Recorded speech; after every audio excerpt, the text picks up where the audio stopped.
We lay our fragile hopes at the feet of folk who do not have the heart to hold them gently. People who've long given up on their own dreams will try to snatch yours from your mouth before it has even found words. Let me tell you something true, child.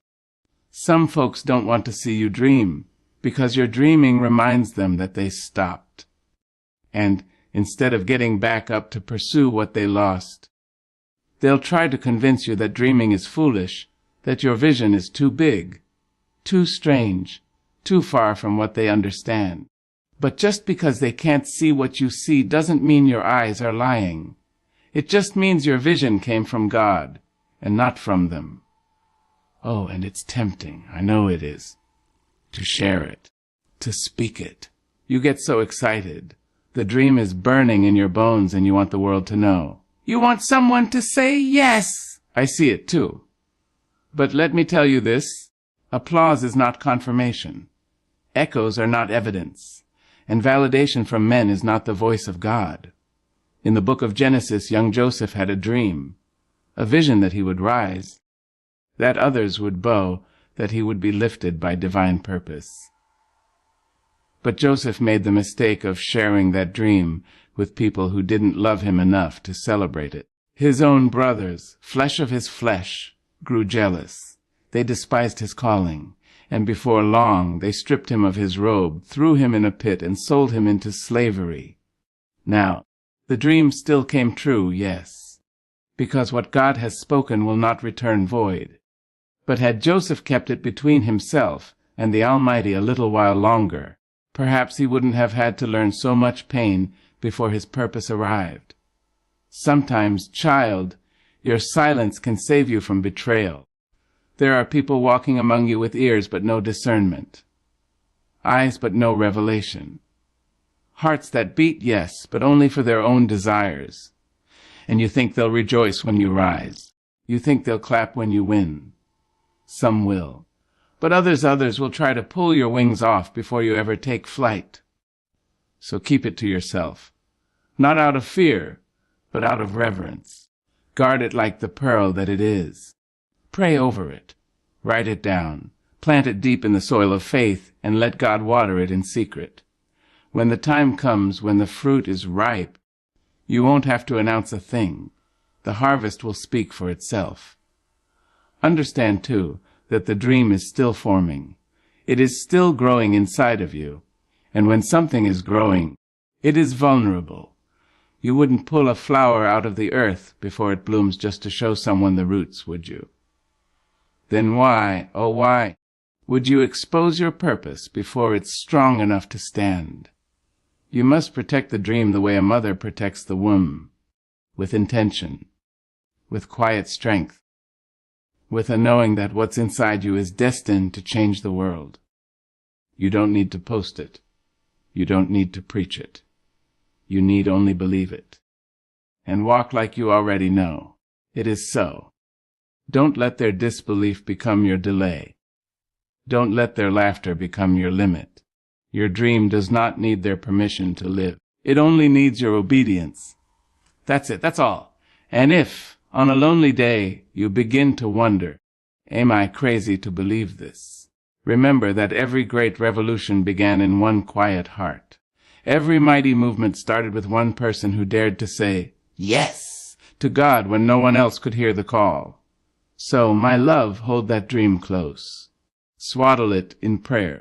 Rock it in your soul like a lullaby. And when the world asks, what are you up to? Smile gently and say, I'm waiting on God, because the same one who planted the dream will bring it to pass in due season. And when he does, oh child, it will be undeniable.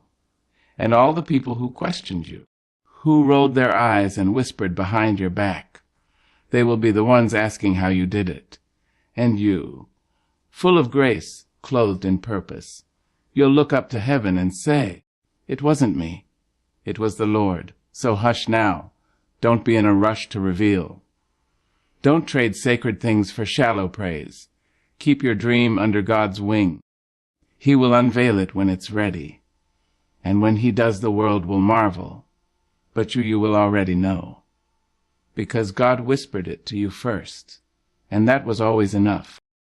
My dear heart, there is a quiet kind of beauty in doing good and walking away, in blessing someone and not needing a parade, in being the miracle and never announcing yourself as the answer. God, in His infinite wisdom, sees everything done in the dark and honors it more than the noisy clang of public applause. And that, beloved, is where true righteousness lies. You see, we live in a world that is obsessed with being seen, a world that rushes to tell, to show, to post, to boast. Every act of kindness becomes a headline. Every offering becomes an opportunity for spotlight. But there is something sacred, yes, sacred, about the soul who gives and keeps quiet, the soul who helps and doesn't hover to see the thank you, the soul who moves through the earth like a breeze, refreshing, unnoticed, but deeply felt. God did not ask you to make your goodness famous. He asked you to make it genuine. You must understand, my darling, that every good deed is a seed. And every seed, when sown in humility, grows into something beautiful under the eyes of heaven. But when you sow a seed and then dig it up just to show others what you've planted, you kill it before it has a chance to bloom. There is no harvest in vanity. There is no reward in pride. The book says, "Let not your left hand know what your right hand is doing." That's not just scripture. That's sacred instruction. It means keep it pure. Keep it holy. Give in a way that only heaven hears the echo. Give in such a manner that your reward comes not from men, but from the Father who sees what is done in secret. I've seen too many people give like it's a performance, like they need someone clapping at every corner. They love the spotlight more than they love the person they're helping. And that, my love, is not charity. That's a transaction. That's ego dressed in good intentions. But God sees the heart. He doesn't just see the act. He sees the why. He sees the quiet tears you wiped from a stranger's face when no one else saw. He sees the groceries you left at a door. He sees the prayer you whispered over someone who didn't even know you were praying for them. That's the kind of giving that stirs the heavens. That's the kind of love that moves mountains. Don't give to be praised. Give because it's right. Give because it honors the God who gave everything for you. When you give in silence, you declare that your treasure is in heaven. Not in likes, not in claps, not in reposts. There is a kind of majesty in being a silent servant, a quiet warrior of light. And let me tell you something, childing the world may never see your kindness. You may never get a plaque or a platform, but heaven is taking notes. Oh yes, heaven is keeping record. And when the day comes, when the winds blow harsh and the nights grow long, it will be the seeds you sowed in secret that rise up to shield you, that rise up to speak for you, that rise up to honor you. Some folk give to be remembered, but the righteous give because they remember where they came from. They remember how it felt to have nothing. They remember the nights of empty cupboards and aching hearts. They remember when someone showed up just in time. And so they give, not to build their own name, but to honor the one who never forgot theirs. Let me tell you this. When I was younger, I gave with a hand wide open and a heart full of hope. And I didn't need a camera. I didn't need a crowd. Because I knew that my giving wasn't about me. It was about the need. It was about being the hands and feet of a God who never left me alone. And now, standing tall with silver in my hair and fire in my bones, I still believe that the most powerful love is often the quietest. There is strength in discretion. There is dignity in restraint. And there is a kind of holy joy that can only be felt when you do good and tell no one. Be the kind of person who gives without leaving a business card, who helps without keeping a ledger, who blesses without needing the credit. Be the kind of person who shines without having to shout, because when you give and walk away, when you lift and let go, you leave room for God to step in. You leave room for Him to breathe on your offering and multiply it, to turn one small act of kindness into 1,000 ripples of grace. You may not see it now, but one day, one day, you'll look back and see that the quietest seeds bore the loudest fruit. Do not grow weary in doing good, even if no one notices, because every act of love, no matter how small, echoes in eternity. And trust me when I say God remembers what people forget. Give, beloved, give with joy, give with reverence, but most of all, give with silence. Let your life preach louder than your lips. Let your humility be the sermon they never expected. And when someone asks, why do you give if no one sees it? You look up with that glimmer in your eye and say, because he sees. And that's more than enough. Yes, my dear, that is more than enough. My dear child, there are places in your soul that even your closest friends do not deserve to enter. There are aches, mistakes, and scars that have been signed, sealed, and sanctified by time, lessons that belong to you and God alone. Some things, precious heart, are too sacred to be shared, too personal to be paraded, and too painful to be passed around like casual conversation. And your past is one of those things. You see, we all carry a story. Some parts are lit with laughter and music, while others are shadowed by silence, bruised by betrayal, and wrapped in regret. And Lord knows, it feels good to release it sometimes, to spill it out like water on parched ground. But not everyone deserves to sip from your well. Not everyone can handle the weight of your testimony. You've got to know the difference between those who come to understand and those who come to gossip. Between those who want to hear your story to help you heal, and those who want to know it so they can use it as a weapon when the winds change. Some folk will smile while you speak and later turn your truth into a tale twisted to suit their own bitterness. That's why silence is holy. That's why discernment is divine. Every part of your past is not for public consumption. Some things are between you and the Lord. Some things he delivered you from in the midnight hour, when nobody else was watching, when the world was asleep, and your tears were your only company. There are secrets that were formed in the dark, secrets that nearly broke you, but didn't. And it wasn't because someone saved you. It was because God reached down into your despair and pulled you up with hands of mercy. And when God brings you out of something, sometimes he asks that you not look back, not because you're ashamed, but because what he's doing next requires your eyes to face forward. See, baby, the enemy loves to remind you of who you used to be. He brings it up to make you question your worth, to make you shrink, to make you hide. But don't you dare. You don't have to explain where you've been to prove who you are now. You don't owe the world a confession. You owe God your transformation. There are people who will never see past who you were. They'll try to keep you in the version of yourself they're most comfortable with. And if you're not careful, you'll start to believe that you are no more than your worst day, your biggest failure, your longest detour.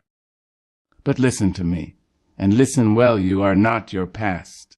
You are the person who survived it. You don't have to wear your wounds to be real. You don't have to bleed to be believed. Sometimes the most powerful testimony is the quiet, steady way you walk in the light without dragging the darkness behind you. I know, child, I know. The past has claws.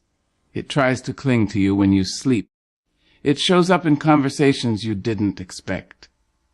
But healing means learning to close the door and lock it. Not because you're hiding, but because you're preserving the peace that cost you everything to gain. Let me tell you something my grandmother used to say. You don't have to take folks on every journey you've walked. Sometimes just tell them you got here, and thank the Lord that you did. And oh, how that wisdom has saved me time and time again. Some people ask questions not because they care, but because they're curious. Curiosity isn't compassion, and you must learn the difference before you hand over the keys to your heart. Hold your story like a treasure. Share it when God says speak, and not a moment before. You'll know when the time is right. You'll feel it in your bones. And when you do speak, speak from the healed place, not the wounded one. Don't bleed on people who didn't cut you. Don't revisit the pain just to prove how far you've come. And let me say this, too, there's power in saying, that chapter is closed. There's strength in telling someone, that part of me is between me and God. You are under no obligation to unpack your past for someone who hasn't earned your trust or your time. See, your past may explain you, but it does not define you. It may shape your walk, but it does not dictate your destiny. It may have broken you once, but it cannot bind you forever, not when God has already set you free. So walk tall, my dear, walk with grace. And when the world asks about where you've been, just smile and say, God knows. And that's enough. You are not a museum for past mistakes. You are a cathedral of new beginnings. You are not a prisoner of your history. You are a poet of redemption. So guard your past like the sacred altar it is. And don't let unworthy hands play with holy things, because there is glory in your growth. And not everyone has the honor to witness it. My beloved child, there's a kind of sacred silence that protects the dreams God has planted deep within you. A quiet knowing that some visions are too tender, too divine, too raw in their early stages to be handled by just anybody. The seed of your calling, your purpose, your anointing, it was whispered to your spirit in the hush of intimacy between you and the Creator. And what God whispers in the stillness, man cannot always comprehend in the noise. You must understand, not every ear is meant to hear your dreams. Not every heart is ready to rejoice over your vision. There are some things so holy that they must be kept between you and the one who gave them. Because the minute you expose your calling to casual conversation, you risk letting doubt creep in where divine instruction once stood. People will question what they cannot see. They will challenge what they don't understand, and they will try to shrink what they could never carry themselves. That is not always out of malice, no baby. It's often out of fear, out of limitation, out of a vision too small to recognize what God is doing through you. So you must be careful. You must be discerning. When God gives you a calling, it's not for the world to validate. It's not for the crowd to clap over. It's not for the committee to approve. It is your sacred assignment. It is your covenant with heaven. And sometimes it must be nurtured in secret until it is strong enough to stand on its own. I remember the early days of my calling. The Lord spoke to me in quiet hours. He showed me glimpses of what I would one day do. And let me tell you, it was mighty. It was grand. But it wasn't for show. It was for service. It wasn't a spotlight. It was a stewardship. And I knew, even then, that had I opened my mouth too soon, I might have exposed that fragile dream to the winds of discouragement, to the storm of opinions, to the cold hands of those who could not see the warmth of the fire inside me. There is danger in premature revelation. Joseph, in the good book, learned that lesson. He dreamed a dream, a holy vision given by God himself. But he shared it too quickly, with brothers whose hearts were not ready to celebrate him. And what happened? He was thrown into a pit, sold into slavery, lied on and left for dead. Now, don't misunderstand me. God still fulfilled the promise. Oh, yes, he did, because what God ordains no man can destroy. But the path to the palace was longer, because the dream was spoken before it was shielded. You must learn, my dear, to protect the oil God has poured on your life. When the anointing begins to stir, keep it close. Tend to it, pray over it, fast for it, study, grow. Let it take root in private so that when it blooms in public, no wind of opinion can blow it down. And be wise about your company. Surround yourself with those who speak life, not those who kill with casual critique. Be near those who pray for your purpose, not prey on your process. Everyone who smiles is not your cheerleader. Some folks applaud just long enough to learn your blueprint, then try to build a weaker copy while undermining your foundation. Sometimes the holiest thing you can do is to keep quiet. Sometimes the loudest declaration of faith is to walk boldly in your calling without having to explain it to a single soul. God did not ask for a press release. He asked for obedience. When you know you've been called, when you feel that tug in your spirit, you don't need to convince anyone. You just need to move. Move when he says move. Speak when he says speak. And when he tells you to be still, oh child, be still.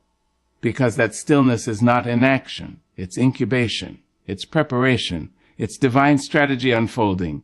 See, there are some things God gives you in seed form, and you don't shout over seeds. You water them. You bury them in faith. You protect them from weeds, especially the weeds of doubt and the pests of public opinion. God is not just calling you to something.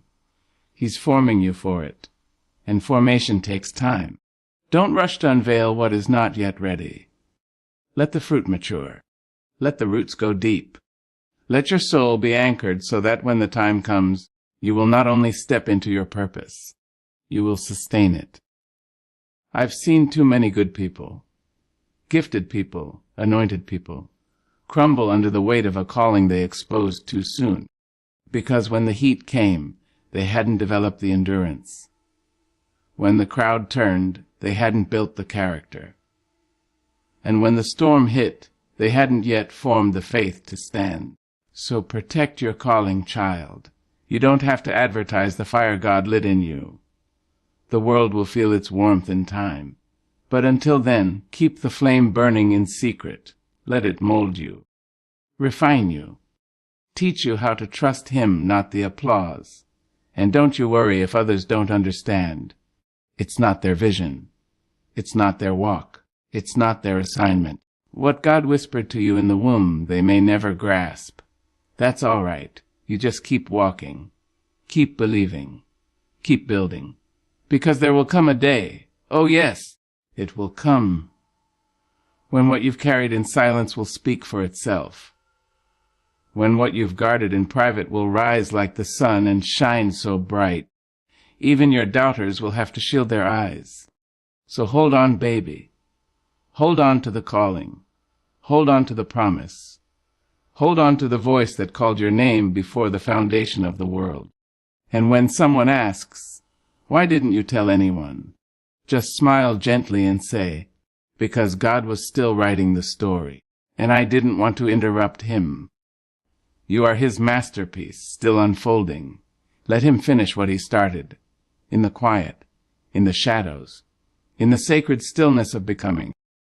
My dear heart, there's a kind of sacred wisdom in keeping some things to yourself, especially when it comes to your next move. In a world that urges you to announce, to declare, to perform your plans like a parade down Main Street, it takes strength, real strength, to say nothing and keep walking. For God, in his divine brilliance, sometimes says, don't speak it yet. Because when the steps are ordered by him, the destination does not need to be disclosed to the world. See, we live in an age of exposure. Folks want to tell it all, show it all, before the thing is even fully formed. They want to live loud, not realizing that the holiest things often happen in quiet. But there is power, my child, undeniable power, in moving in silence. The loudest thunder sometimes rolls behind the calmest skies. Let me tell you something true, not everybody is happy for you. Not everybody is rooting for your rise. Some people wear smiles that hide daggers, waiting for the moment you lower your guard. That's why God said, don't tell everybody your next move. Because while you're sharing your vision, they're plotting your downfall. And while you're trusting too freely, they're twisting your words in the dark. Now don't let that make you bitter. Let it make you wiser. This is not about fear. This is about discernment. It's about recognizing that your journey, your path, your purpose is too precious to be thrown into the court of public opinion. You see, when God whispers your next move, He's not inviting you to broadcast it. He's inviting you to obey it. And sometimes obedience looks like silence. Sometimes the strongest step you can take is a quiet one, a step nobody saw coming, a move that wasn't posted or proclaimed but simply done. Because when you move with God, you don't need a cheer section. You don't need permission. You just need the assurance that the one who